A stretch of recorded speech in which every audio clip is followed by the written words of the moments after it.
உங்கள் அப்பாவை வந்து ஒரு அப்பாவா எந்த தருணத்தில் உங்களுக்கு ரொம்ப பிடிக்கும், ஒரு தலைவராக எந்த தருணத்தில் ரொம்ப பிடிக்கும்னு சொல்லுங்கள். ஒரு தலைவராக நான் அவர்கிட்ட பார்த்த 2 பெரிய விஷயம், வியந்த 2 விஷயம் வந்து ஒன்று, அவர் வந்து தன்னுடைய அடிப்படை கொள்கைகளை எந்த காலத்திலையும் விட்டு கொடுக்காத ஒன்று, அவரை வியப்புற செய்யக்கூடிய ஒரு விஷயம். நான் பரநூறுக்காக வந்து தொழுநோயாளிகளுக்காக ஒரு இதை உருவாக்கி இருந்தாங்க மெனி இயர்ஸ் அகோ. நான் இப்போ ரீசெண்டாக ஒரு 6-7 வருஷத்துக்கு முன்னாடி அங்கே போன பொழுது அங்கே இருக்கக்கூடியவர்கள் வந்து எங்களை யாருமே எங்களை பற்றி யோசிச்சு கூட பார்க்காத ஒரு நிலையில் இந்த சமூகம் எங்களை அவ்வளவு மோசமாக நடத்தின நேரத்தில் எங்களுக்காக ஒரு இடத்தை உருவாக்கி எங்களையும் பாதுகாப்பாக வைத்தவர் அவர்தான் என்று சொல்லும் பொழுது நான் ஒரு தலைவராக அவரை நினச்சி நெகிழ்ந்து போனேன்.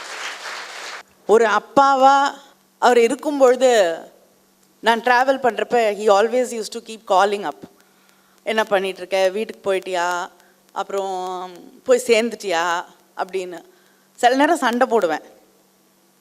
ஆஸ் அ டாட்டர் இரிட்டேட்டிங்காக இருக்கும். திருப்பி திருப்பி திருப்பி somebody is checking on you and late ஆகிடுச்சு அப்படின்னு. But now that is the one thing I miss the most. ஒரு தடவை கூப்பிட்டு வந்துட்டியான்னு கேட்க மாட்டாரான்னு இருக்கும். I really miss him. சாதி மத வேறுபாடு பார்க்கறதுனால நிறைய இழப்புகள் ஏற்படுது மேம். அதை பற்றி நான் உங்களோட கருத்து தெரிவிங்க மேம். ஜாதி அப்படிங்கிறது ஒரு கட்டமைப்பு. அடுத்தது மதம். ஒவ்வொருத்தருக்கும் ஒரு நம்பிக்கை இருக்கும். இன்னொருத்தருடைய நம்பிக்கையை நாம் மதிக்க கற்றுக்கொள்ள வேண்டும். ஒரு மதம் வந்து மாறாமல் இருப்பதற்கான சாத்தியங்களும் இல்லை. இந்த சமூகம் மாறிக்கொண்டே வரக்கூடிய அந்த நேரத்தில் மதங்களும் தன்னை மாற்றி புறணமைத்து கொள்ள வேண்டிய அவசியமும் இருக்கு. உங்களோட பாயிண்ட் ஆஃப் வியூல இருந்து இப்போ இருக்க கேர்ள்ஸுக்கு என்ன அட்வைஸ் சொல்ல விரும்புறீங்க ma'am? No advice is the best advice. எனக்கு வாழ்க்கையில் எது சரி தவறு அப்படின்னு நான் நினைக்கிறேனோ அது உங்களுக்கு சரி தவறாக இருக்க வேண்டிய அவசியம் இல்லை.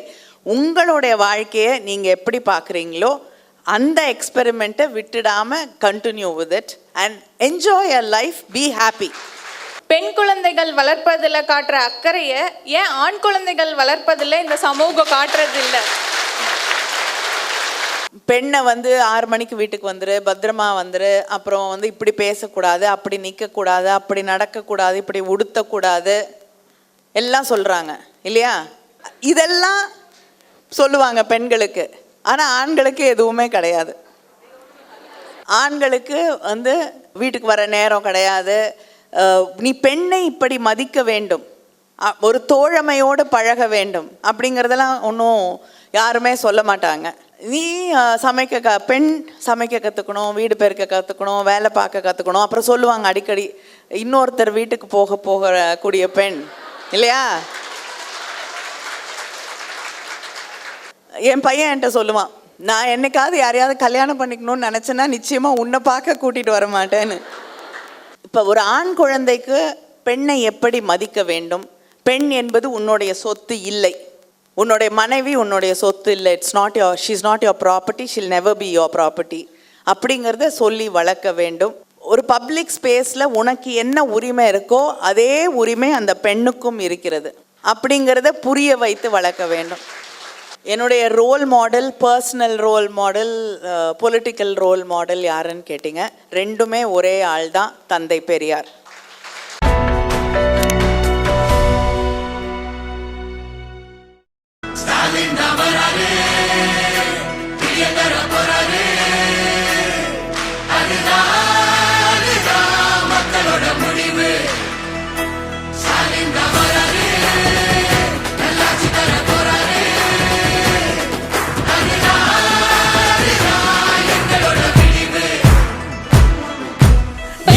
பெருமை சேர்த்து அம்மையார் கனிமொழி கருணாநிதி அவர்களை அறிமுகப்படுத்துவதில் பெருமகிழ்ச்சி அடைகிறேன். Good morning ma'am.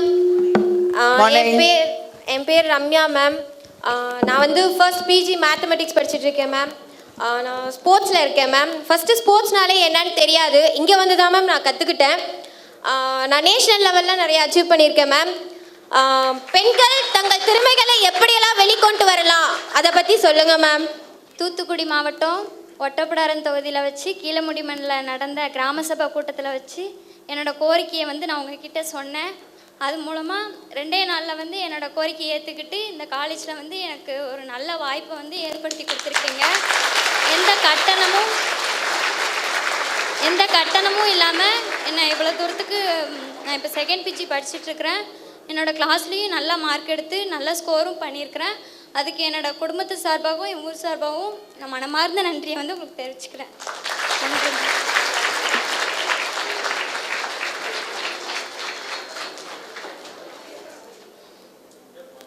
Hi ma'am, I am Athifa. UG zoology பண்ணிட்டு இருக்கேன் மேம். என்னோட கொஸ்டின் என்னன்னா, சாதி மத வேறுபாடு பார்க்கறதுனால நிறைய இழப்புகள் ஏற்படுது மேம். அதை பற்றி நான் உங்களோட கருத்து தெரிவிங்க ma'am.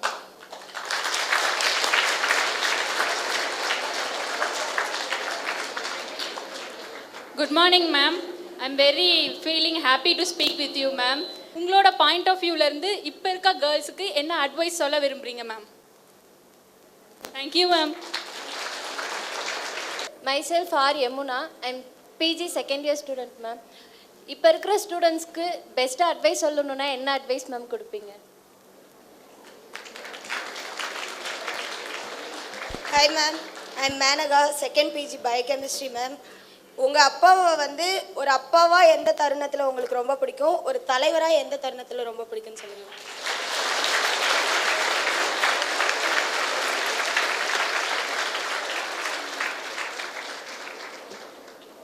Happy morning ma'am. I M Shalini ma'am. UG வந்து ஸ்டாட்டிஸ்டிக்ஸ் பண்ணிகிட்ருக்கேன் மேம். மேம் உங்ககிட்ட ஒரு கொஷின் மேம். பெண்களுக்கு வந்து உரிமை வந்து இன்னும் முழுமையாகவே கொடுக்கவில்லை மேம். அது ஏன் காரணம் சொல்ல முடியுமா மேம் பல இடங்களில்? Thank you ma'am.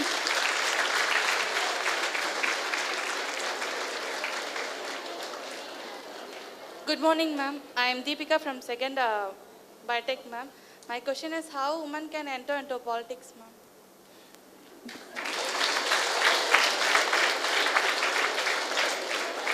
Hi ma'am, welcome to our college ma'am. First of all, thank you so much for answering our questions. என்னோட கேள்வி என்னன்னா, நீங்க நிறைய கவிதைகள் Can I have your name? I am Keerthana, Mathematics Department, second year ma'am. நீங்க நிறைய கவிதைகள் எழுதியிருக்கீங்க. அந்த கவிதைகள் எல்லாம் நான் ரொம்ப விரும்பி படிப்பேன். அப்படி நீங்க விரும்பி எழுதின கவிதைகள்ல உங்களுக்கு ரொம்ப பிடிச்ச கவிதை வரி ஓரிரு வரிகள் எங்களுக்காக சொல்லணும்.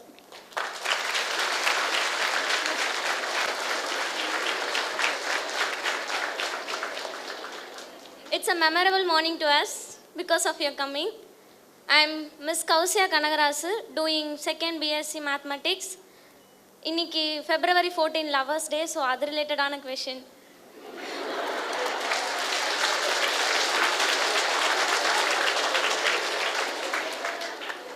ஒன் சைட் லவ், ஒருதலை காதலால் ஏற்படுற பெண் உயிர் பலி, அதை தடுக்க என்னென்ன மாதிரி ஸ்டெப்ஸ் நம்ம எடுக்கலாம்?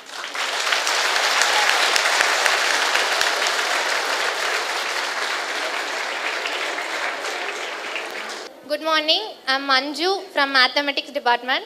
I want to ask you that how to enhance women and girls participation in our society. Good morning, ma'am. I am Janani from final year of BA English, ma'am. என்னோட கொஷின் என்னன்னா, பெண் குழந்தைகள் வளர்ப்பதில் காட்டுற அக்கறையை ஏன் ஆண் குழந்தைகள் வளர்ப்பதில் இந்த சமூகம் காட்டுறது இல்லை? What is your name? Janani. Happy morning, ma'am. I am Ona Priya, third BSc Statistics, ma'am. Ma'am, யாரோ ஒருத்தர் செய்கிற தவறுக்காக இளையதளங்களில் கேவலமான வீடியோக்கள்லாம் போடுறாங்கல்ல மேம். அந்த கேவலமான வீடியோ போடும் போது ஒட்டுமொத்த பெண்களுக்கும் அது வந்துட்டு கேளிக்கையாக இருக்குல்ல மேம். அதுக்கு வந்துட்டு உங்களோட பதில் என்ன மேம்? அந்த அவமானத்திற்கு உங்களோட பதில் என்ன மேம்? என் பேர் M Banu, second year BCom CA ma'am. பெண் குழந்தைகளை துன்புறுத்துறவங்களுக்கு எதிராக கேஸ் போட நிறைய சட்ட விதிமுறைகள் இருக்குது. அதில் உங்கள் பார்வை, அரசு வந்து அது அப்படியே இருக்கணுமா இல்லை இன்னும் மேம்படுத்த ஏதாவது வழிகள் இருக்கான்னு சொல்லுங்கள் ma'am.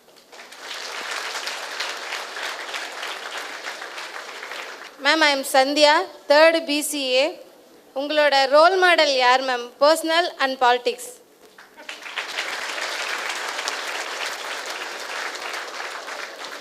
Hi ma'am, I am Shweta.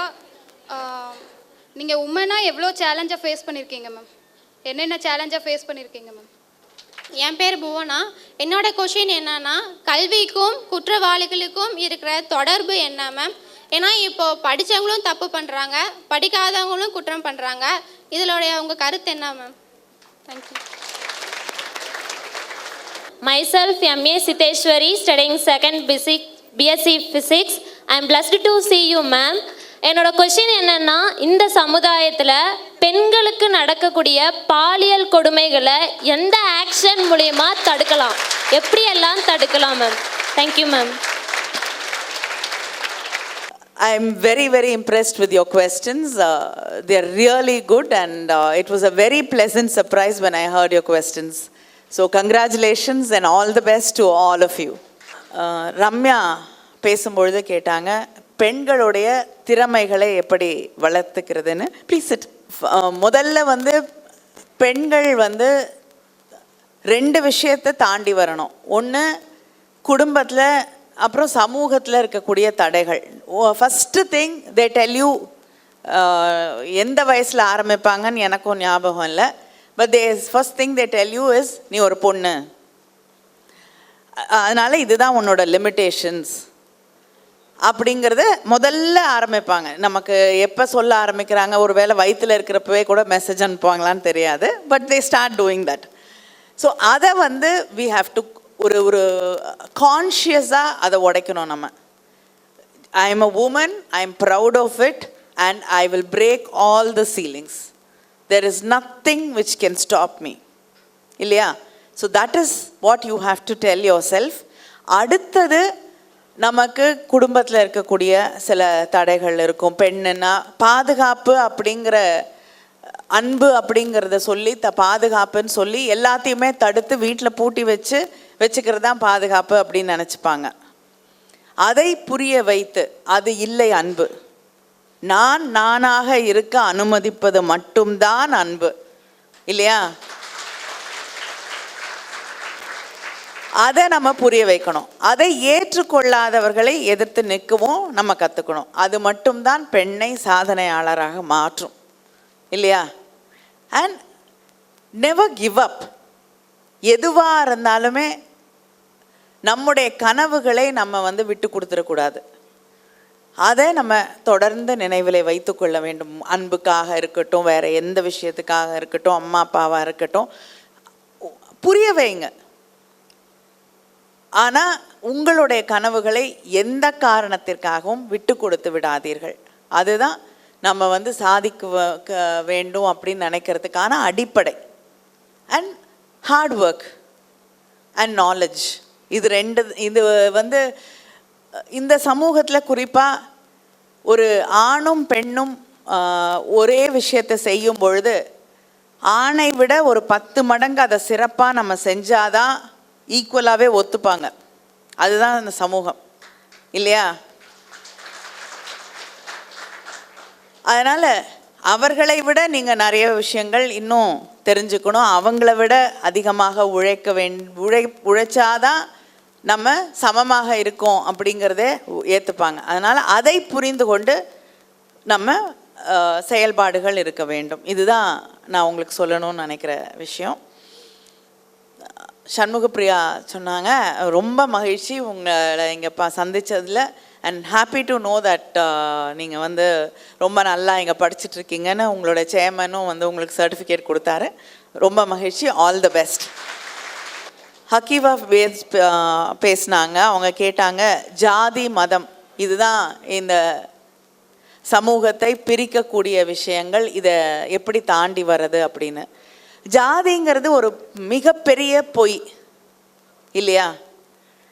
எப்படி ஒரு சமூகம் இருக்குது, நம்மளே பார்க்குறோம். அதில் எவ்வளவு விஷயங்கள் வந்து ஒரு சமூகத்தில் வந்து கலக்குது அப்படிங்கிறத. எப்படி வழி வழியாக ஒரு சமூகம் வந்து ஒரு ஜாதியை வந்து வைத்திருக்க முடியும்? நாங்கள் இந்த ஜாதியை சேர்ந்தவர்கள், இந்த ஜாதியாக நாங்கள் அந்த பெடிகிரியை வந்து கரெக்டாக ஃபாலோ பண்ணிட்டு வரோங்கிறது it's impossible. It's a myth. ரேஸுங்கிறதே வந்து இட்ஸ் அ மித். நீங்கள் வந்து இப்போ நீங்கள் பார்க்குறீங்க, டிஎன்ஏ டெஸ்ட்டு, ஜீன் டெஸ்ட் எல்லாம் பண்ணும்போது ஒரு ஒரு பியோர் காக்கேஷியன் ரேஸ்ன்னு நினைக்கக்கூடியவர்கள் இருக்காங்க இல்லையா, அவங்களுக்கே வந்து எந்த அளவுக்கு வந்து மற்ற சமூகங்களிலிருந்து அவங்களுடைய ஜீன்ஸில் கலந்துருக்கு அப்படிங்கிறத நம்ம பார்க்க முடியுது.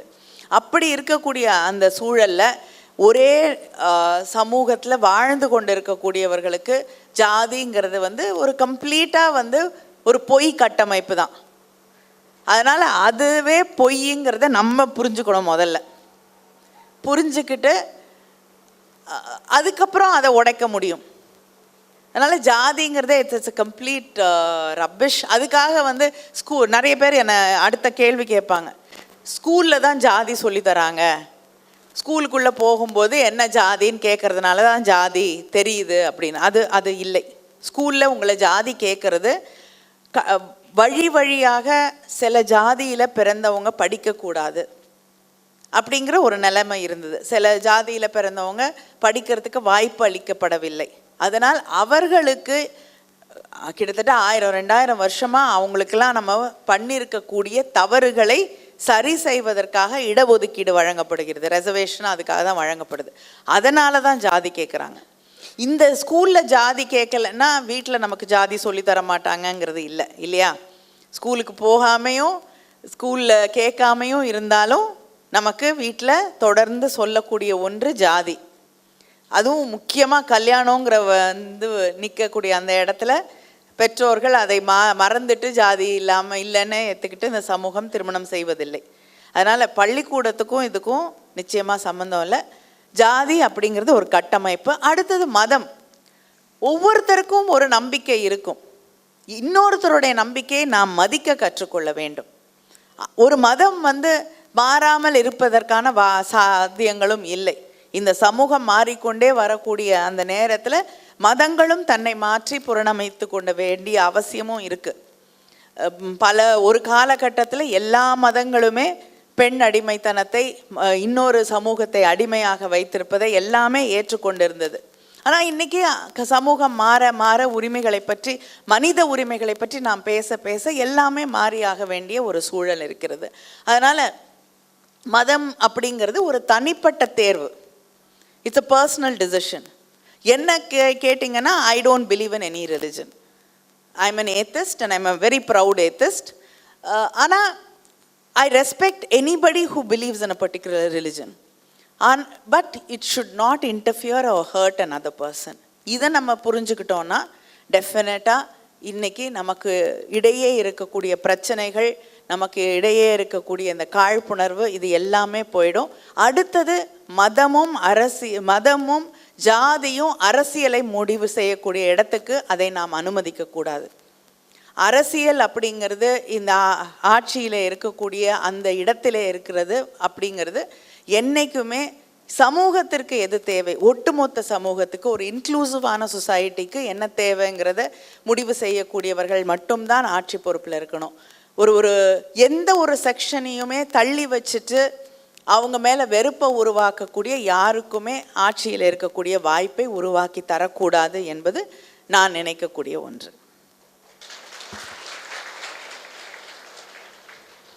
ரெண்டு பேர் வந்து இப்போ இருக்கக்கூடிய இளம் பெண்களுக்கு உங்களோட அட்வைஸ் என்ன அப்படின்னு கேட்டிருக்கீங்க. கனிஷ்கா, யமுனா ரெண்டு பேரும் கேட்டிருக்கீங்களே advice. I think no advice is the best advice.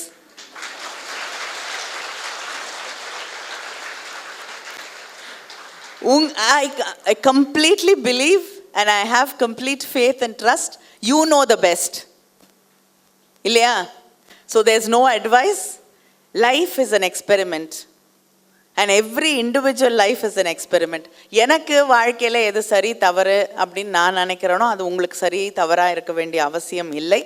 உங்களுடைய வாழ்க்கையை நீங்கள் எப்படி பார்க்குறீங்களோ அந்த எக்ஸ்பெரிமெண்ட்டை விட்டுடாமல் continue with it and enjoy your life, be happy. And உங்களுக்கு இருக்கக்கூடிய ப்ரோஸ் அண்ட் கான்ஸை யோசனை பண்ணி நீங்கள் வந்து வாழ்க்கையில் முடிவெடுங்களே தவிர I have no advice for you all. உங்களுக்கு ஏதாவது எனக்கு அட்வைஸ் பண்ணணும்னு இருந்தால் you are welcome to give it. எனக்கு கேட்டாங்க, அப்பா தலைவர், அப்பாவை உணர்ந்த தருணம், தலைவராக நான் வந்து அவரை வியந்து பார்த்த தருணங்கள் அப்படின்னு சொல்லும் பொழுது, அடிப்படையில் திராவிட முன்னேற்ற கழகத்திற்கான சில கொள்கைகள் இருக்குது. அது சமூக நீதி, மனித உரிமைகள். அப்புறம் எல்லாரையும் மனித உரிமைகளில் அவர், அது வந்து திமுகவோட அடிப்படை கொள்கை. அதை எந்த நேரத்துலையுமே அவர் விட்டு கொடுக்க மாட்டார். சமூக நீதியாக இருக்கட்டும். அண்ட் புதுசாக வந்து ஒரு தலைவராக கற்றுக்கொண்டு எந்த புதிய விஷயத்தையும் நீங்கள் அவர்கிட்ட டிஸ்கஸ் பண்ண முடியும். புரிஞ்சுப்பார், ஏற்றுப்பார். இந்த காலகட்டத்தை அவர் பிறந்த நாளில் அது ரொம்ப மிகப்பெரிய தவறாக பார்க்கப்பட்ட விஷயங்கள் கூட காலப்போக்கில் மாறும் பொழுது he could always understand the changes and he always upgraded himself as a person. So அதுதான் வந்து ஒரு தலைவராக நான் அவர்கிட்ட பார்த்த ரெண்டு பெரிய விஷயம், வியந்த ரெண்டு விஷயம் வந்து, ஒன்று அவர் வந்து தன்னுடைய அடிப்படை கொள்கைகளை எந்த காலத்திலையும் விட்டு கொடுக்காத ஒன்று. அண்ட் சின்ன சின்ன செக்டர்ஸை பற்றி கூட கவலைப்படுவார். இப்போ டிரான்ஸ்ஜெண்டர்ஸை பற்றி பேசினா he will listen to you and he will take action. அதே நேரத்தில் டிஃப்ரெண்ட்லி ஏபிள்டோட ப்ராப்ளம்ஸ் வந்து அவருக்கு வந்து அது ரொம்ப முக்கியமாக இருந்து தனித்துறை ஆரம்பித்து அவரே அதை தன் கீழே வச்சுக்கிட்டு நேரடி பார்வையில், முதலமைச்சரோட நேரடி பார்வையில் ஒரு டிஃப்ரெண்ட்லி ஏபிள்டுக்கான ஒரு துறை, மாற்றுத்திறனாளிகளுக்கான துறையை வந்து தன் கையில் வச்சிட்டு இருந்த அந்த மனித நேயம் எனக்கு எப்பயுமே அவரை வியப்புற செய்யக்கூடிய ஒரு விஷயம். நான் பரநூறுக்காக வந்து தொழுநோயாளிகளுக்காக ஒரு இதை உருவாக்கியிருந்தாங்க மெனி இயர்ஸ் அகோ. நான் இப்போ ரீசெண்டாக ஒரு 6-7 வருஷத்துக்கு முன்னாடி அங்கே போன பொழுது அங்கே இருக்கக்கூடியவர்கள் வந்து எங்களை யாருமே எங்களை பற்றி யோசிச்சு கூட பார்க்காத ஒரு நிலையில் இந்த சமூகம் எங்களை அவ்வளவு மோசமாக நடத்தின நேரத்தில் எங்களுக்காக ஒரு இடத்தை உருவாக்கி எங்களையும் பாதுகாப்பாக வைத்தவர் அவர்தான் என்று சொல்லும் பொழுது நான் ஒரு தலைவராக அவரை நினச்சி நெகிழ்ந்து போனேன்.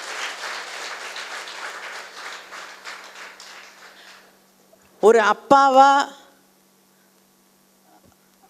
Of course you as a daughter you always miss your father. அவர் இருக்கும் பொழுது நான் ட்ராவல் பண்ணுறப்ப he always use to keep calling up. என்ன பண்ணிகிட்ருக்க, வீட்டுக்கு போயிட்டியா, அப்புறம் போய் சேர்ந்துட்டியா அப்படின்னு. சில நேரம் சண்டை போடுவேன். ஆஸ் அ டாட்டர் இரிட்டேட்டிங்காக இருக்கும். திருப்பி திருப்பி திருப்பி somebody is checking on you and late ஆகிடுச்சு அப்படின்னு. But now that is the one thing I miss the most. ஒரு தடவை கூப்பிட்டு வந்துட்டியான்னு கேட்க மாட்டாரான்னு இருக்கும். I really miss him. பெண்களுடைய உரிமைகள் ஏன் தரப்படுவது இல்லை அப்படின்னு கேட்டிங்க. யாரும் கொடுக்க மாட்டாங்க இல்லையா? நம்ம தான் எடுத்துக்கணும். ஏன்னா இந்த சமூகத்தில் நமக்கே ஒரு விஷயம் பழகிடுச்சு. வி ஆர் யூஸ் டு ஒரு லக்ஸரி, ஒரு கம்ஃபர்ட்னு வச்சுக்கோங்க. அதை நம்ம எப்படி விட்டு கொடுப்போம்? அவ்வளோ ஈஸியாக மாட்டோம் இல்லையா? இப்போ சமூகத்தில் ஒரு பெண் வீட்டில் இருந்தால் சமூகத்திற்கு பல வசதிகள் இருக்குது. நான் ஆண் அப்படின்னு சொல்லி ஆண்களை மட்டும் குறை சொல்ல விரும்பலை. பல பெண்களுக்கு வீட்டுக்குள்ளேயே இருக்கிறது, தன்னுடைய கனவுகளையெல்லாம் விட்டு கொடுத்துட்டு இருக்கிறது ஒரு பாதுகாப்பான உணர்வாக கூட இருக்குது. ஆனால் வருத்தமும் இருக்கும். So you have to make a choice. உங்களுக்கு எது மிக முக்கியமாக இருக்கிறது அப்படின்னு. அதே நேரத்தில் பெண்களை வீட்டுக்குள்ளேயே வச்சு அடக்கி வச்சு பொது வெளிகளில் அவங்களுக்கு இடம் கொடுக்காம ஒரு வேலை பார்க்கக்கூடிய இடமாக இருக்கட்டும், அரசியலாக இருக்கட்டும், எல்லாத்துலேயுமே அவங்க பாதி, இந்த சமூகத்தில் பாதியை நம்ம ஒதுக்கி வச்சுட்டு நம்ம சொல்கிறதையெல்லாம் அவங்க கேட்பாங்க. நமக்கு வீட்டுக்கு வந்தோன்னே தண்ணி கொண்டு வந்து கொடுக்கணும், சமைச்சு வைக்கணும், பார்த்துக்கணும், பாத்திரம் தேய்ச்சி வீட்டை சுத்தம் பண்ணி வைக்கணும், துணியை துவைச்சி அயன் பண்ணி எடுத்து வைக்கணும் வெளியில் போகக்கூடிய அந்த நேரத்தில். இதையெல்லாம் செய்வதற்கு ஒருத்தர் இருந்தால் அதை ஏன் விட்டு கொடுக்க போகிறாங்க இல்லையா? உங்களுக்கு அதிலிருந்து வெளியில் வரும் பொழுது நாம் தான் அதிலிருந்து வெளிவருவதற்கான அத்தனை முயற்சிகளையும் எடுக்க வேண்டும். So nobody will give you your rights. You have to take it and it is yours to take it. Women in politics பற்றி தீபிகா கேட்டாங்க.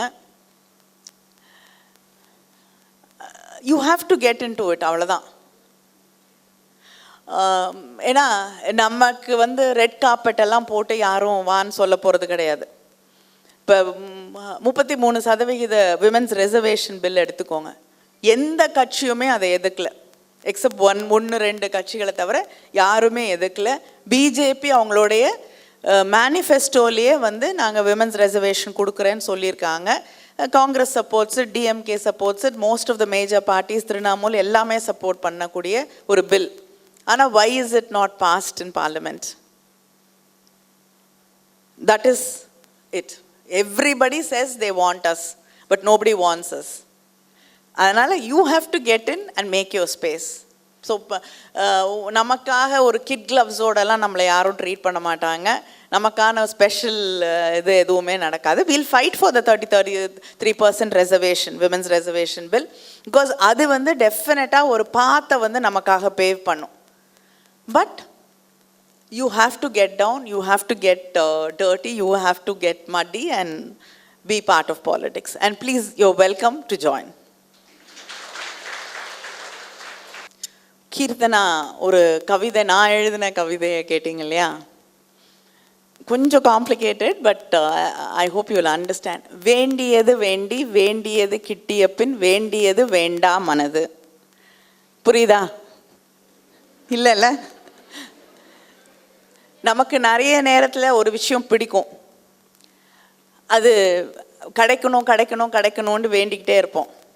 ஆனால் அந்த ஒரு விஷயம், அந்த விஷயம் நம்ம ரொம்ப விரும்பின அந்த விஷயம் நமக்கு கிடைச்சப்புறம் அது இவ்வளோதானா அப்படின்னு வேண்டான்னு நினைப்போம் இல்லையா?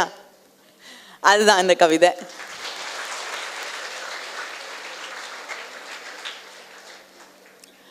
கௌசியா ஒரு தலை காதல். வேலண்டைன்ஸ் டேக்கில் வந்து ஒரு தலை காதல் பற்றி இவ்வளோ சோகமாக கேட்குறீங்களே. ஓகே, ஒரு தலை காதல். ஒன்று, இந்த சமூகத்தில் நம்ம ஒன்றை புரிஞ்சுக்கணும். வந்து சினிமாவில், அட்லீஸ்ட் இப்போ வர சினிமாவில் இல்லை, முன்னாடி வர சினிமாலெல்லாம் வந்து காதல் அப்படிங்கிறது அது இல்லைன்னா வாழ்க்கையில் வந்து தற்கொலை பண்ணிக்கணும், அதோட வாழ்க்கை முடிஞ்சு போச்சு, காதல் நினச்சது கிடைக்கலன்னா காலம் பூரா காத்துட்ருக்கணும், இதெல்லாம் தான் காதல் அப்படின்னு பல விஷயங்கள் நமக்கு சொல்லி கொடுத்துருக்காங்க. காதல் அப்படிங்கிறது வந்து ஒருத்தரை மதிக்கக்கூடியதும் காதல் தான். இப்போ ஒரு பெண்ணுக்கோ ஆணுக்கோ நம்மளை பிடிக்கலன்னுறது கூட இல்லை, நம்மளுடைய உணர்வுகளை அவங்க ரெசிப்ரோகேட் பண்ணலைன்னா அதையும் மதிக்க கற்றுக்கொள்வது தான் காதல், இல்லையா? அண்ட் அதை தாண்டி நம்மை நாம் நேசிக்க கற்றுக்கொள்ள வேண்டும். இன்னொருத்தரோட நேசம்தான் நம்ம அப்படிங்கிறது கிடையாது. You have to love your self. So அதனால் யாருக்காகவும் நீங்கள் உங்களை அழிச்சிக்க வேண்டிய அவசியம் கிடையாது. அதை அந்த தன்னம்பிக்கை நமக்கு இருக்க வேண்டும். அதை தாண்டி போகக்கூடிய ஒரு நம்பிக்கை நமக்கு வாழ்க்கையிலே வேண்டும். இன்னொன்று, பல நேரங்களில் வந்து உயிர் பலிகள் அப்படின்னு சொன்னீங்க. ஒன்று தற்கொலை, ஒன்று தன்னுடைய உயிரை மாய்த்து கொள்வது. இன்னொன்று, ஒரு பெண்ணை நேசிக்கும் பொழுது அவள் வந்து அதை திரும்பி, அந்த காதலை திரும்பி அவர் உணரவில்லை என்ற அந்த நேரங்களில் வந்து வன்முறையை அந்த பெண் மீது ஏவுவது, இப்போ ஆசிட் ஊற்றுறது, இது எல்லாமே வந்து நிச்சயமாக கண்டிக்கத்தக்க ஒன்று. ஏன்னா காதல் அப்படிங்கிறது it's not ownership, it is a partnership. அதை இந்த சமூகத்தில் இருக்கக்கூடியவர்களுக்கு நம்ம சொல்லி கொடுத்தோன்னா ஆண்கள் உட்பட நிச்சயமாக இந்த கொலைகள் நிச்சயமாக நடக்காது. ஒரு சமீபத்தில் ஏதோ ஒரு படத்தில் பார்த்தேன், என்ன படம்னு ஞாபகம் இல்லை, ரொம்ப ஷாக்கிங்காக இருந்தது. ஒரு பெண்ணை வந்து ஒருத்தன் காதலிச்சு அவள் ரெசிப்ரோகேட் பண்ணலைங்கிற ஒரே காரணத்துக்காக அவள் மேலே ஆசிட் ஊற்றிட்டு அப்புறம் ஹீரோ வந்து சொல்லுவார், அன்பால் செய்து விட்டான், அதனால் வந்து நீ ஏற்றுக்கோ அப்படின்னு. இதெல்லாம் ரொம்ப தப்பான விஷயங்கள். வந்து அப்படி ஒரு வன்முறையோடு காதலிக்கக்கூடிய ஒருத்தன், அது பேர் காதலே கிடையாது. அதனால் அஞ்சு வந்து பார்ட்டிசிபேஷன் இன் சொசைட்டி, பெண்கள் வந்து எப்படி பார்ட்டிசிபேட் பண்ணுறது அப்படின்னு கேட்டிருந்தீங்க. உங்களுக்கு என்ன துறைகளில் ஆர்வம் இருக்குது? இப்போ சோஷியல் ஒர்க் எடுத்துக்கிட்டிங்கன்னா கூட பலவேறு விஷயங்கள் இருக்குது. அது சின்னதாக இருக்கலாம், பெரிய விஷயங்களாக இருக்கலாம். அதை நீங்கள் தேர்ந்தெடுத்து, உங்களுக்கு எல்லாருக்கும் எல்லாத்துலேயும் அக்கறை இருக்கணும் அப்படிங்கிறது கிடையாது. சில பேருக்கு முதியவர்கள் மேலே அக்கறை இருக்கும், சில பேருக்கு மெடிக்கல் ஹெல்ப் கொடுக்கறதுல இது இருக்கும், சில பேருக்கு டிரான்ஸ்ஜெண்டர்ஸை ஹெல்ப் பண்ணணுன்னு இருக்கும், சில பேருக்கு வந்து மாற்றுத்திறனாளிகளுக்கு உதவணும் அப்படின்னு தோணும். ஸோ அந்த மாதிரி சின்ன சின்ன நிஷ் குரூப்ஸ் இருக்குது, நிறைய இருக்குது. So you can definitely reach out to them and start helping them.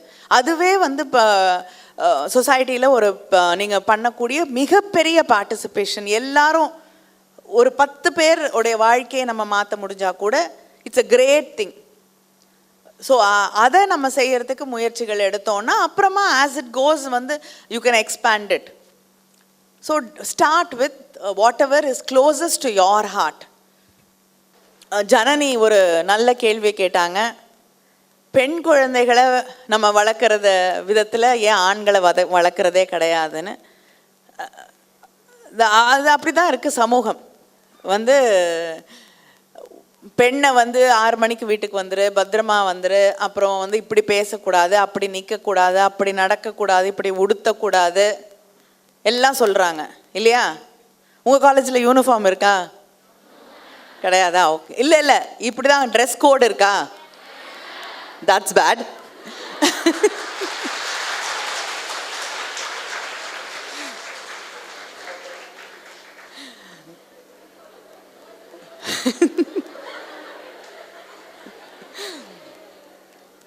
இதெல்லாம் சொல்லுவாங்க பெண்களுக்கு, ஆனால் ஆண்களுக்கு எதுவுமே கிடையாது. இல்லை நாட் யுவர். பொதுவாக ஆண்களுக்கு வந்து வீட்டுக்கு வர நேரம் கிடையாது, நீ பெண்ணை இப்படி மதிக்க வேண்டும், ஒரு தோழமையோடு பழக வேண்டும் அப்படிங்கிறதெல்லாம் ஒன்றும் யாருமே சொல்ல மாட்டாங்க. நீ பெண் சமைக்க கற்றுக்கணும், வீடு பெருக்க கற்றுக்கணும், வேலை பார்க்க கற்றுக்கணும். அப்புறம் சொல்லுவாங்க அடிக்கடி, இன்னொருத்தர் வீட்டுக்கு போகக்கூடிய பெண் இல்லையா?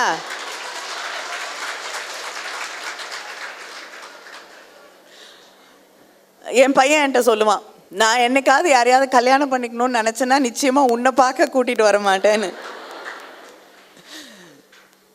But that is true that இப்போ ஒரு ஆண் குழந்தைக்கு பெண்ணை எப்படி மதிக்க வேண்டும், பெண் என்பது உன்னுடைய சொத்து இல்லை, உன்னுடைய மனைவி உன்னுடைய சொத்து இல்லை, she is not your property, she'll never be your property அப்படிங்கிறத சொல்லி வளர்க்க வேண்டும்.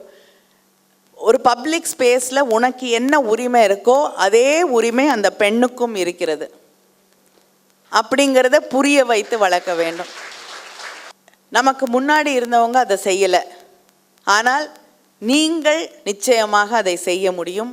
உங்கள் வீட்டில் சகோதரர்கள் இருப்பாங்க, நிச்சயமாக பொண்ணு சொன்னால் அப்பா கேட்பாங்க இல்லையா? அவர்களுக்கு, உங்கள் தந்தைகளுக்கு புரிய வையுங்கள், தாய்க்கு புரிய வையுங்கள், அதே நேரத்தில் உங்கள் சகோதரர்களுக்கு புரிய வையுங்கள்.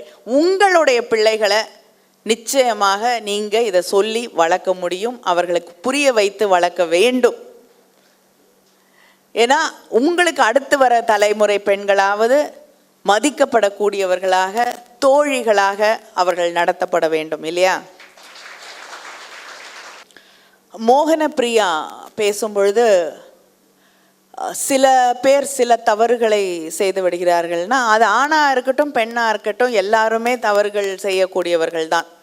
அதனால் ஒட்டுமொத்த சமூகமே தவறே செய்யாமல் அப்படி இருக்கும் அப்படின்லாம் நம்ம எதிர்பார்க்க முடியாது. ஒரு ஆண் செய்யக்கூடிய தவறுகளுக்கு வந்து பெரிய விளைவுகள் இருக்கிறது இல்லை. ஆனால் பெண் அப்படிங்கும் பொழுது இன்னும் அதிகமாக இந்த சமூகம் அதை பெரிதுபடுத்தி பேசுகிறது. ஆனால் நம்ம ஒரு தவறை செய்து விட்டோம் என்றால் அதோட வாழ்க்கை முடிந்து விடவில்லை, அதை கடந்து நம்மால் வாழ முடியும், அதை தாண்டி நாம் உயர்ந்து நிற்க முடியும் இல்லையா? அதோடு இல்லாமல் இந்த சமூகம் வந்து நமக்கு வந்து இதுதான் கரெக்டு இதுதான் சரின்னு வைக்கக்கூடிய இந்த கோட்பாடுகளை எல்லாம் தாண்டி வாழ நம்ம கற்றுக்கணும். அதனால் எதுவுமே வந்து ஒட்டுமொத்த பெண் சமுதாயத்திற்கே இது அசிங்கம் கேடு அப்படிங்கிறதுலாம் ஒன்றும் இல்லை. இது ஒட்டுமொத்த ஆண். இப்போ எத்தனையோ ஆண்கள் வந்து பாலியல் வன்முறையில் ஈடுபடுறாங்க இல்லையா? அதை விட கேவலமான ஒரு விஷயம் ஒன்றும் கிடையாது. அதுவும் குழந்தைகள் கூட பாதிக்கப்படுகிறார்கள். அதனால யாரும் வந்து ஒட்டுமொத்த ஆண் சமூகத்திற்கே இது கேடுன்னு சொல்கிறது இல்லை இல்லையா? அதனால் ஒட்டுமொத்தமாக பெண்களுக்கு எதுவுமே அவமானம் இல்லை. சில பேர் தவறு செய்கிறார்கள்னா தவறு செய்யக்கூடியது மனித இயற்கை. அதனால் அதை நாம் கடந்து போக வேண்டும். அதற்கும் நமக்கும் ஒரு பெண் தப்பு பண்ணிட்டதுனால எனக்கு அவமானன்றதெல்லாம் கிடையாது. அவர்கள் தவறு செய்திருக்கிறார்கள், அவங்க அதை திருத்திக்கணும், இல்லைன்னா அது அவங்களுடைய வாழ்க்கை என்று அதை நாம் கடந்து போக வேண்டும். அதுலேருந்து நம்ம ஒரு பாடம் கற்றுக்கலாம். இந்த பிரச்சனையில் இதை பண்ணதுனால இந்த பெண் மாட்டிக்கொண்டு இருக்கிறார், இதை நாம் செய்யாமல் இருக்கணும், நம்ம பாதுகாத்துக்கணும் அப்படிங்கிறத வேணால் நம்ம கற்றுக்க முடியும். சட்டங்கள் இருக்குது பெண்ணுடைய பாதுகாப்புக்கு, இன்னும் அதை அதிகப்படுத்தணுமா அப்படின்னு ஒரு கேள்வி வைத்திருக்கிறீர்கள். சட்டம் இருக்குது, போதுமான சட்டங்கள் இருக்குது, குழந்தைகள் பாதுகாப்பு, பெண் பாதுகாப்பு எல்லாத்துக்கும். ஆனால் அதை இம்ப்ளிமெண்ட் பண்ணுற ஏஜென்சிஸ்க்கான அவேர்னஸ் கிடையாது. இப்போ போலீஸ் ஸ்டேஷனில் போய் வந்து குடும்ப வன்முறை பற்றி நம்ம கம்ப்ளைண்ட் பண்ண போனால் பல நேரங்களில் இதில் என்ன பெரிய விஷயம் அப்படின்னு கேட்பாங்க, அடிக்கிறது என்ன பெரிய விஷயம் அப்படின்னு இந்த சமூகமும் கேட்கும், வந்து இம்ப்ளிமெண்ட் பண்ணுற ஏஜென்சிஸும். அதே நேரத்தில் வந்து பெண்கள் மீதான குற்றங்கள், பாலியல் குற்றங்களாக இருக்கட்டும், மற்ற குற்றங்களாக இருக்கட்டும், அதையெல்லாம் மிக சாதாரணமாக இந்த சமூகம், அரசாங்கம், காவல்துறை எல்லாமே எடுத்துக்கிறதுனால தான் நீதித்துறை பல நேரங்களில் இதெல்லாம் ரொம்ப சாதாரண விஷயங்கள், பெண்கள் மீதான வன்முறை அப்படின்னு நினைக்கக்கூடிய ஒரு எண்ணப்போக்கு தான். போதுமான சட்டங்கள் இருந்தாலும் நியாயமாக கிடைக்கக்கூடிய தண்டனை கிடைக்காமல் இருப்பதற்கு அதுதான் காரணம். அதற்கான ஒரு சென்சிட்டிவிட்டியும் அவேர்னஸையும் அரசாங்கம் உருவாக்க வேண்டும். ஐ think that is the only way. சட்டங்களை நம்ம எழுதிக்கிட்டே போகலாம், எழுதி சட்ட புத்தகங்களிலே அந்த சட்டங்கள் இருக்கும், but nothing gets done. So I think that awareness is and sensitivity towards this problem is much more important. என்னுடைய role model, personal role model, political role model யாருன்னு கேட்டிங்க, ரெண்டுமே ஒரே ஆள் தான், தந்தை பெரியார். பர்சனலாகவும் சரி, பொலிட்டிக்கலாகவும் சரி, அவர் எதையுமே நம்பிய விஷயங்களை எதுக்காகவும் காம்ப்ரமைஸ் பண்ணிக்கிட்டது கிடையாது, விட்டு கொடுத்ததும் கிடையாது. அயராத உழைப்பு, கடைசி வரைக்கும் இந்த சமூகத்தை நான் மாற்றிவிட வேண்டும், இந்த சமூகத்திலே இருக்கக்கூடிய அத்தனை பேருக்கும் விடுதலை பெற்று தர வேண்டும் என்பதற்காக till his last breath he didn't think நான் வந்து ஒரு ஃபெயிலியரா சக்ஸஸா இதெல்லாம் கூட அவர் கேட்டுக்கவே இல்லை. ஆனால் he worked. And the relentless energy and commitment is what I admire in his personal life, and he is always my role model. Shweta கேட்டாங்க நான் என்னென்ன challenges ஃபேஸ் பண்ணுறேன் as a woman. I face challenges which all women, what your professors face, what you face, everything which you faced I face. It's nothing different. When they tell you that you're a woman, you can't do things. You're a woman, you can't think. When you say something and another man says it, of course the society hears the man louder and clearer than when you say it as a woman. So idella I face it. And the responsibilities at home and social responsibilities, trying to balance between both, இது எல்லாமே இருக்கு. And you have to overcome it. ஒன்று, நமக்குள்ளே இருக்கக்கூடிய தடை, நமக்குள்ளே சொல்லி வச்சுருப்பாங்க இல்லையா, இதெல்லாம் ஒரு ரெஸ்பான்சிபிலிட்டி, இதை விட்டுட்டு நீ போகக்கூடாது, இதெல்லாம் this is what you are. So அதை நம்ம ஒவ்வொரு இடத்துலையும் நம்மளையே நம்ம கொஸ்டின் பண்ணிக்கிட்டு we have to break it. அடுத்தது பிரேக்கிங் இட் இன் சொசைட்டி. உங்களை சுற்றி இருக்கக்கூடிய சொசைட்டியில் you have to fight to break it. இது ரெண்டையும் it's a constant battle. So அதே தான் உங்களுக்கு என்னென்ன இருக்கோ, நீங்கள் காலேஜுக்கு வரத்துக்கு ஒரு 2 பேர் வந்து எதுக்கு அனுப்பணும்னு கேட்பாங்க, ஏன் இந்த சப்ஜெக்டை ஒரு பொண்ணு எடுத்து என்ன பிரயோஜனம்னு கேட்பாங்க, இதெல்லாம் இருக்குது இல்லையா, இதே தான் I also face. So nothing different.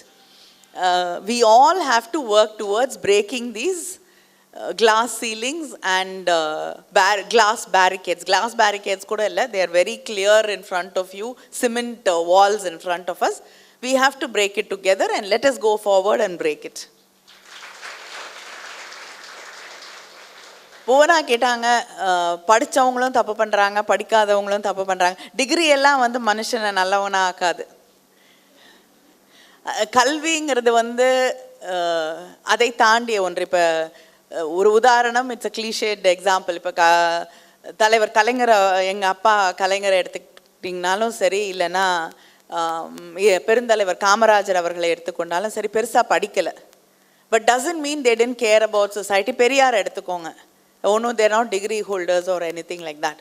But அதுக்காக படிக்கவே வேண்டாம், இட்ஸ் ஓகே அப்படின்னு நான் சொல்ல வரல. கல்விங்கிறது it is going to make you powerful, empower you as a person.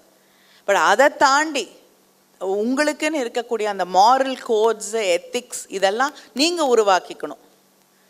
இது தவறு, இன்னொருத்தரை ஹர்ட் பண்ணக்கூடாது, இன்னொருத்தரை காயப்படுத்தக்கூடாது, இன்னொருத்தருடைய வாழ்க்கையில் வந்து நம்ம செய்யக்கூடிய ஒன்று அதை வந்து நாசமாக்கிடக்கூடாது அப்படிங்கிற அந்த அவேர்னஸ் வந்து கல்வியால் மட்டுமே வராது. ஸோ அதனால் படித்தவங்க படிக்காதவங்கிறதெல்லாம் கிடையாது. படித்து பட்டம் வாங்கி நல்ல நிலையில் இருக்கக்கூடியவர்கள் எந்த அளவுக்கு ஜாதி வெறியும் மத வெறியும் இருக்கக்கூடியவர்களாக இருக்காங்கலாம் நம்ம பார்த்துருக்கோம். அதனால் what will elevate you is something which you want to change within yourself. Introspection. அதனால் கல்வி மட்டுமே இந்த சமூகத்தை மாற்றிடுற ஒரு விஷயமாக இருக்காது. ஆனால் நிச்சயமாக கல்வி உங்களை எம்பவர் பண்ணும். உங்களுக்கு பல விஷயங்களை கொண்டு வந்து it will put it in front of you, but you have to weigh it and choose. Siddheshwari திருப்பி பாலியல் கொடுமைகள் பற்றி, அவங்க பெண்களுக்கு எதிராக நடக்கக்கூடிய பாலியல் கொடுமைகள் பற்றி பேசியிருக்காங்க. Even if I don't want to bring in politics, DMK வந்து எங்களுடைய தலைவர் தளபதி அவர்கள் இந்த தேர்தல் பிரச்சாரத்தின் போது ஒரு வாக்குறுதி கொடுத்திருக்கிறார். அது என்னன்னா, ஏன்னா இங்கே வந்து இன்னைக்கு பெண்களுக்கு மீதான வன்முறைகளை போய் கம்ப்ளைண்ட் பண்ண போகும்பொழுது பல நேரங்களில் கம்ப்ளைண்ட்டே எடுக்க மாட்டேங்கிறாங்க, அப்புறம் விசாரிக்கிறதே கிடையாது. விசாரித்தாலும் நீதிமன்றங்களுக்கு போகும்போது சரியாக அந்த வழக்கை எடுத்துகிட்டு they don't argue properly. அதனால் கேஸ் தோற்று போய் தவறு செய்யக்கூடியவர்கள், குற்றவாளிகள் கிட்டத்தட்ட 15% கூட தண்டனை பெறுவதில்லை. It's a very very small percentage compared to the perpetrators of the crime. So அதனால் இந்த வழக்குகளை விசாரிக்க, பெண்களுக்கு எதிரான குற்றங்களை விசாரிப்பதற்காக ஒவ்வொரு மாவட்டத்திலும் தனியாக நீதிமன்றங்கள் அமைக்கப்படும் அப்படின்னு அறிவித்து வந்திருக்கிறது திராவிட முன்னேற்ற கழகம் சார்பிலே. இது வந்து பெண்களுக்கு எதிரான குற்றங்கள் செய்யக்கூடியவர்களை தண்டனைக்கு உள்ளாக்குவதில் ஒரு it will be a big step அப்படின்னு நான் நிச்சயமாக நம்புகிறேன். And I've also answered it before. I think the sensitivity that crimes against women is not something which we can normalize. We cannot take it in our stride and say it is okay. அப்படிங்கிற அந்த sensitivity, awareness, it has to come from top. The government should believe in it and make sure that the laws are implemented properly. These are the things which I think will bring the change. At least in society where crime against women is still high and we don't even talk about it. அதுதான் வந்து பெரிய வருத்தமான ஒரு விஷயம். பல பெண்கள் போய் complaint பண்ணாலும் ஒன்றும் நடக்க போகிறதில்ல, we get insulted. அதனால் பல பேர் அதை வெளியில் சொல்கிறதுக்கு கூட தேவையில்லை, தைரியம் இல்லை, நாமே அசிங்கப்படுத்தப்படுவோம் அப்படிங்கிற ஒரு நிலை இருக்கிறத நம்ம தாண்டி கடக்க வேண்டும் என்றால் the implementing agencies have to be in place. That is what I believe in. And it was a real pleasure to be here among all of you, such enterprising young women. உங்களெல்லாம் சந்திச்சது ரொம்ப பெரிய மகிழ்ச்சி. And all the best to all of you. And I hope you find all the answers you're seeking for in life and face all the challenges with a smile and a happy heart and achieve what you want to achieve. And may your dreams come true. All the best and happy Valentine's Day to all of you again. Start with loving yourself. Thank you.